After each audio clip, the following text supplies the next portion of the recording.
พากันจัดปลูกใหม่ใช่ไหมนี่เขาที่นี่พี่เขาชิมลงเลยจุดนั่นแหละนั่นนี่ใหม่เอามาพี่กันบ่แท้เอามาข้างหลังเลยพี่เดี๋ยวว่าใช้เสื้อผ้าผ่าตังมาโตเกินไว้เฮ้ยนะนั่งโต๊ะคนที่นั่งโต๊ะทำโต๊ะมันมาสานมันก็เป็นยังไงเนาะแม่นกันว่าบาดมันสานแล้วจะทำแล้วรู้แล้วถึงอายผลเนาะนี่ได้ว่าเจ้านี่บิดใหม่เด้เฮ้ยเสียก่อนโอเคเดี๋ยวมันบิดอีกเนาะเด้โอ้คือว่าไปน้ำกันเบิดมื้อเนาะน้องชาพลพักผ่อนอาบน้ำอาบในบัดนี้เด้อน้ำในกินข้าว1ข้าว1น้ำมันแล้วน้องใหม่เฮ็ดยังน่ะคือตึงนั่นแหละเอาเต็งนี่บ่ได้น้องชาพลเขาเต็งก็ได้เดี๋ยวยังว่าประตูก้มเงยอยู่เนาะ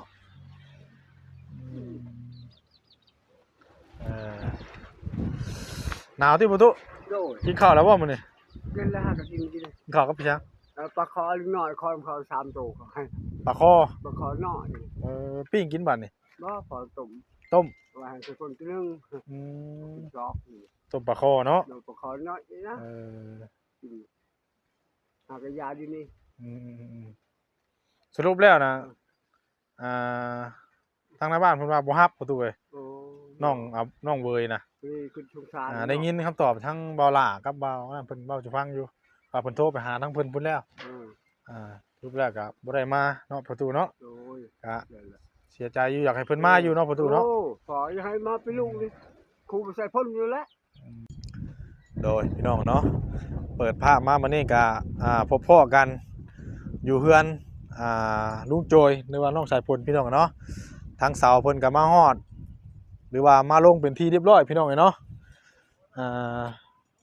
พอดี9เสาเนาะพี่น้องเนาะ9ต้นพี่น้องเนาะถือว่าเพิ่นมาส่งมื้อนี้น่ะถือว่าครบเนาะทั้งปูนก็มาเรียบร้อยแล้วพี่น้องเนาะปูนอยู่กลางเฮือนเนาะพี่น้องเนาะก็สิอัปเดตให้พี่ให้น้องได้เบิ่งได้ชมนํกันพี่น้องเนาะหลังจากที่ว่าพากันมาแต่หาน้องเวยพี่น้องเนาะหาน้องเวยเนาะพี่น้องเลยก็ถือว่าหลายคนอยู่ไปมื้อนี้พี่น้องเนาะจนค่ำเนาะก็สรุปแล้วพี่น้องเนาะสรุปแล้วทางน้องเวยน่ะบ่ได้มาอยู่น้ำลุงโจยเด้อพี่น้องเนาะเพิ่นก็อยู่ผู้แหละอยู่บ้านนั่นแหละพี่น้องเนาะเพราะว่าทางในบ้านเพิ่นน่ะบ้านลุงโจยนี่ผู้ใหญ่บ้านนี่เพิ่นว่าบ่ฮับพี่น้องเนาะก็เลยทางบ่าวเผยบ่าวแซนก็คือว่ายุติเลยคือว่าเพิ่นบ่ฮับแล้วก็โอเคพี่น้องเนาะเฮาก็คือว่าพยายามอยากให้เพิ่นมาอยู่ได้แต่ว่าเพิ่นว่าโอเคเพิ่นว่าบ่ฮับแล้วคือว่าเฮาก็บ่มีสามารถที่ว่าไปดึงตัวน้องเพิ่นมาได้พี่น้องเนาะนี่แต่ว่าทำนั่นแหละพี่น้องเนาะให้ทั้งเขาเบาหล่าเบาพรเบานั่นเพิ่นก็ถือว่าเพิ่นก็พากันอยู่พุ่นแหละพี่น้องเนาะเพิ่นก็สิเฮ็ดกระตอกกระต๊อบที่เฮ็ดปรุงกระท่อมกระแทบให้น้องเพิ่นก็ว่ากันไปพี่น้องเนาะทางเฮาก็อยากชดอยากซอยเพิ่นอยู่แต่เฮาก็ดึงเพิ่นมาพี่บ่ได้พี่น้องเนาะก็ถือว่ามื้อนี้ก็ลมหนาวแห้งพี่น้องเนาะดินบล็อกกับบ่เถอะพี่น้องเนาะเบิ่งนํกันพี่น้องเอ้ยดินบล็อกเฮ็ดเฮือนของทั้งน้องสายพลคือว่าทั้งลุงโจยเนาะรวมแล้วประมาณอยู่800ก้อนพี่น้องเอ้ยเนาะหลังจากจบคลิปนี้ก็สิได้พากันกลับห้องพักพี่น้องเอ้ยเนาะบ่ทันได้กลับบ้านเด้อพี่น้องเด้อเนาะเป็นกำลังแรงใจให้เด้อเนาะมื้ออื่นพุ่นแหละพี่น้องเนาะสิได้พากันกลับพี่น้องเอ้ยกลับเมื่อทางลูกๆก่อนคิดฮอดลูกพี่น้องเนาะอยู่ทางนั้นก็ยังบ่ได้โทรหาเพิ่นมื้อเลยมื้อนี้ทางลูกทางภรรยาเนาะเพิ่นไปหายมันเนาะพี่น้องเนาะทางแม่อรุณเพิ่นก็ได้ทางบ่าวเผยขึ้นมาพี่เนาะพี่น้องเนาะให้ทางลูกทางเมียเฮ็ดท่าเนาะเอากลับลงเมืองกับทางบ่าวเผยก็สิได้ไปปลูกมันอย่างก่อนแล้วก็จังสิขึ้นมาใหม่พี่น้องเนาะติดตามเบิ่งในคลิปต่อในคลิปทางบ่าวเผยเด้อพี่น้องเนาะก่อนอื่นก็ขอขอบคุณเนาะที่ว่าติดตามคลิปทางบ่าวเผยแต่ต้นจนจบเนาะ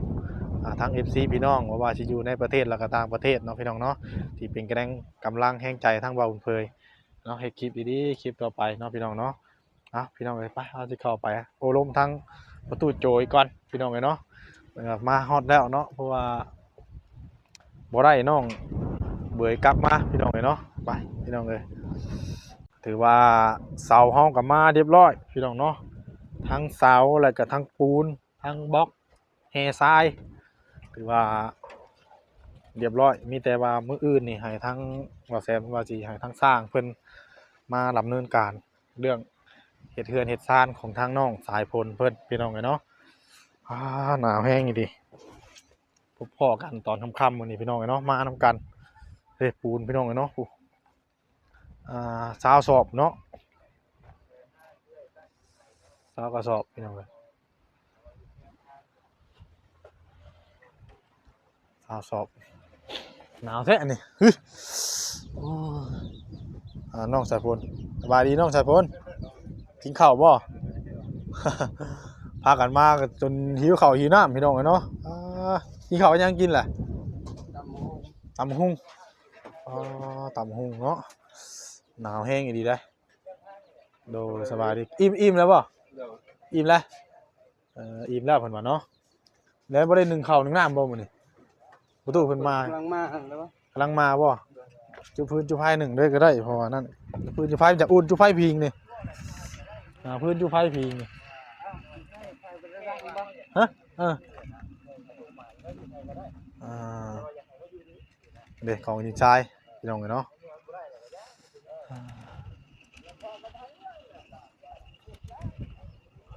อากาศเย็นๆหนาวๆพี่น้องเนาะมื้อนี้เนาะกะจะได้ค้ากันครับไปนอนห้องพักคือเก่าแหละทางบ่เพิ่นก็บ่แซงกับพี่น้องเนาะมื้อนี้พังเบิ่งเนาะทั้งบ่จิตบ่คำบ่อย่างเพิ่นสินอนนำกันอยู่บ่มื้อนี้จักสิได้เพิ่นมาแล้วบ่หรือว่าเพิ่นนี่ได้อันนี้ยังบ่เห็นอยู่เนาะต้นบักมี่นี่หากปลูกเช้านี่พี่น้องเนาะปลูกพากันจัดปลูกใหม่ ใช่ไหมนี่เขาที่นี่ที่เขาชิมลงเลยจุดนั่นแหละนั่นนี่ใหม่ เอามาพี่ครับบ่แซ่เอามาข้างหลังครับพี่ เดี๋ยวว่าใช้ซื้อผ้าตังมาโตเกินไว้เฮ้ยนะนั่งกูโต๊ะกูทิ้งมันกูโต๊ะทำโต๊ะมันมาสานมันก็บ่เป็นหยังดอก แม่น กันไว้บาดมันสานแล้ว จะทำแล้วรู้แล้ว ถึงอายผลเนาะนี่ได้ว่าเจ้านี่บิดใหม่เด้เฮ้ย เสียก่อน โอเคเดี๋ยวมันบิดอีกเนาะ เด้ โอ้ตอนยกขึ้นมาแล้วมันเลยไปยังเนาะ ยกเลิกแล้วจ้ะ มันเต้ไปเห็นเพิ่น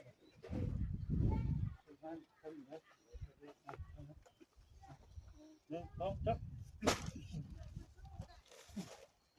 ถึงการกระทิ้งไปเนาะ มันก็การเนี่ยการทิ้ง ในการเสีย ตัวนี้ทางการเชื่อมจ้ะ กะทิงกับกาสิงกาสิงกับกะทิง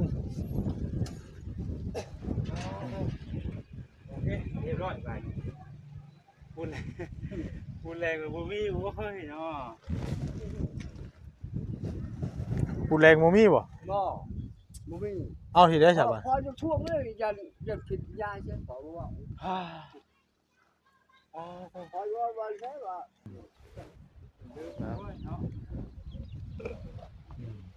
ลมหนาวเด้พี่น้องกันเนาะถือว่าจัดเมียนใบใหม่เรียบร้อยเนาะ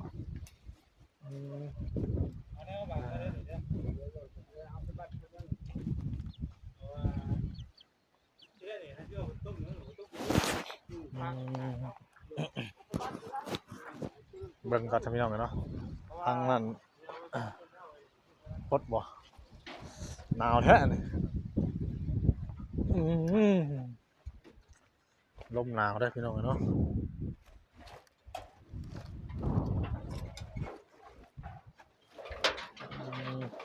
ต้องพดต้องจะพูดพดเนาะ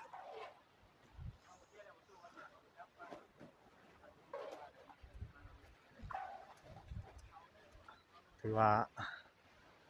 สิให้น้องมาทดบั่นเท่านั้นกันพี่น้องเนาะมันให้น้องพักผ่อนก่อนถือว่ามื้อนี้เพิ่นก็เมื่อยไปเบิดมื้อเลยพี่น้องเลยเนาะเมื่อยเลยเดี๋ยวจะได้พากันกลับ บ้านพักได้พี่น้องในบ้านนี้เนาะมื้ออื่นยังมาโอลมกับเพิ่นใหม่เนาะพี่น้องเนาะฟังว่าเพิ่นก็ออกไปหากินข้าวกินน้ำก่อนเนาะเด็กเพิ่นหยังไว้แหละทั้งน้องสะพลเพิ่นแบบจัดการเองเลยมื้อนี้เนาะคือว่าไปนํกันเบิดมื้อเนาะน้องสะพลพักผ่อนอาบน้ำอาบในบัดนี้เด้อ โดย น้ำในกินข้าว1ข้าว1น้ำมันแหล้ว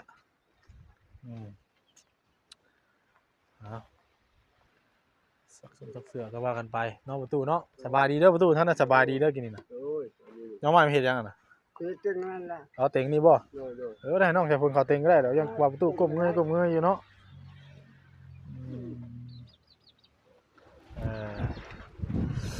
หนาวที่ประตู โดย กินข้าวแล้วบ่มื้อนี้ เล่นแล้วหาก็กิน กินข้าวกับพี่ช้าง ปลาคอลึกน้อยคอเขา3ตัวเขาให้ ปลาคอ ปลาคอน้อย ปิ้งกินบัดนี่ บ่พอต้ม ต้ม ว่าให้คนตัวนึงจอก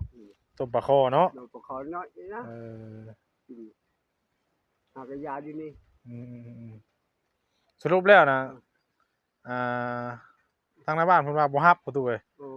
น้องเวยนะ คือคุณสงสาร ได้ยินคำตอบทั้งเบาหล่ากับเบานั่นเพิ่นเบาจะฟังอยู่ว่าเพิ่นโทรไปหาทั้งเพิ่นพุ่นแล้วรูปแรกก็บ่ได้มาเนาะประตูเนาะ โอ้ย ก็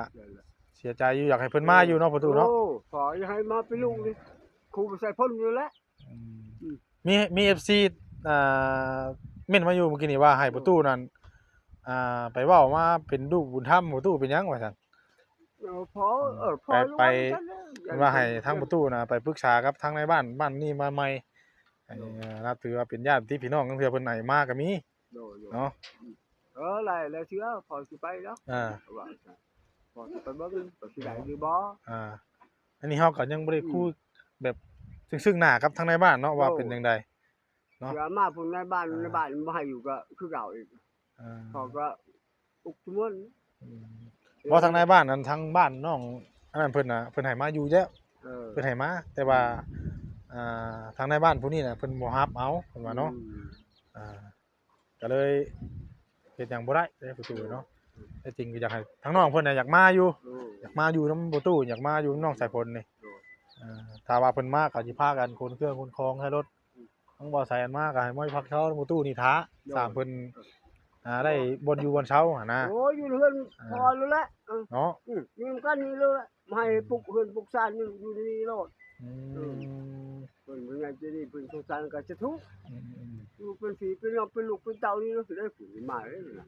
บ่จิตเพิ่นน่ะเนาะบ่จิตมาแล้วเนาะหลังจากที่ว่าจบคลิปนี้ก็จะได้พากันกลับห้องพักได้ประตูเอ้ย จ้ะ กลับห้องพักเบิ่นยังมาใหม่มีแต่ว่ามื้ออื่นนี่จังได๋ทางช่างเพิ่นสิมาดำเนินการได้บ่นี่ ว่าใจเขาโทรมาก็เข้ามาเลยนะ คือช่างสิเฮ็ดเฮือนนี่ก็เป็นผู้อันเก่าหั่นน่ะว่าผู้เพิ่นมาเฮ็ดห้องน้ำนี่น่ะว่าจักคนเพิ่นสิมาบัดนี้ 3คนว่าเขามี3คน เพิ่นบอกว่า3คนบ่สิมาดำเนินการเลยบัดนี้เพราะว่าเครื่องนี่มาครบเลยเด้เนาะยังขาดเรื่องนึงปูนแดงเพิ่นบ่มีบ่เพิ่นบอกน่ะ บ่มี พอ อ จะช่วงอยู่นี่บ้านช่วงยัน มีแต่เพิ่นเคลียร์กันนะเพิ่นว่าปูแดงบ่มีมีแต่เฮาไปซื้อบงใหม่มาแล้วเฮาก็เอาเงินนำเพิ่นคืนเนาะ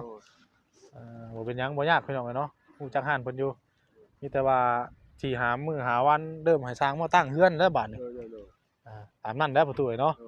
อื่นก็สิเข้ามาอัปเดตเบิ่งอีกอยู่พี่น้องเนาะแต่ว่าทางเรื่องน้องนั้นก็เฮาก็สามารถไปหาน้องเพิ่นได้อยู่แต่ว่าบ่สามารถที่ว่าเอาน้องเพิ่นมาอยู่พี่ได้เนาะก็ถือว่าทางไปก็ถือว่านักหนาพอสมควรอยู่เพียงไกลเด้อประตูเพื่อสิฮอดน้องเพิ่นน่ะแล้วก็อยู่พุ่นก็บ่มีสัญญาณบ่น้องเพิ่นอยู่เพิ่นเช้าน่ะก็บ่มีน้ำบ่มีไหนอาบอีกคือว่ามื้ออื่นนี่เพิ่นว่าสิพาไปบ่อนพักอีกเพิ่นบ่อนนึงบ่อนว่าอยู่ในถ้ำว่ะ